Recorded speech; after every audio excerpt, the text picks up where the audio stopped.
ଲୋକଙ୍କୁ ଜବାବ ଦେଲେ କୋହଲି। WTC ଫାଇନାଲରେ ଭାରତୀୟ ବ୍ୟାଟର ବିରାଟ କୋହଲି ଶୀଘ୍ର ଆଉଟ୍ ହୋଇଯିବା ପରେ ତୁରନ୍ତ ଡ୍ରେସିଂ ରୁମ୍ରେ ଖାଉଥିବା ଫଟୋ ଏକ ସୋସିଆଲ ମିଡିଆରେ ଭାଇରାଲ ହେବାକୁ ଲାଗିଛି। ଫାଇନାଲ ଭଳି ମ୍ୟାଚରେ ଶୀଘ୍ର ଆଉଟ୍ ହୋଇଯାଇ ସେ କିପରି ଆନନ୍ଦରେ ଖାଇବାକୁ ପସନ୍ଦ କରନ୍ତି ବୋଲି ଅନେକ ୟୁଜର ପ୍ରଶ୍ନ କରିଛନ୍ତି। 2003 ବିଶ୍ୱକପ୍ ଫାଇନାଲରେ ଶୀଘ୍ର ଆଉଟ୍ ହୋଇଯିବାରୁ ସଚିନ ତେନ୍ଦୁଲକର 3 ଦିନ ପର୍ଯ୍ୟନ୍ତ ଖାଇପାରିନଥିଲେ।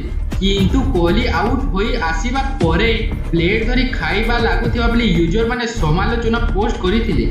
ତେବେ ଏହାପରେ ଇନଷ୍ଟାଗ୍ରାମରେ କୋହଲି ଷ୍ଟୋରି ଅପଡେଟ୍ କରି ତାହାର ଜବାବ ରଖିଛନ୍ତି।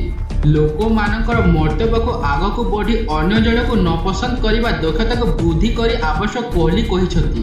ଫାଇନାଲର ତୃତୀୟ ଦିନରେ କୋହଲି 14 ରନ୍ କରିଥିଲା। ମ୍ୟାନଚେଷ୍ଟର ଅପେକ୍ଷାକୃତ ଅଧିକ ଉଚ୍ଚତର ବାଉନ୍ସ ଖେଳିବାରେ ସ୍ଲିପ୍ରେ ଷ୍ଟିଭ୍ ସ୍ମିଥ୍ ହାତରେ କ୍ୟାଚ୍ ଆଉଟ୍ ହୋଇଥିଲେ।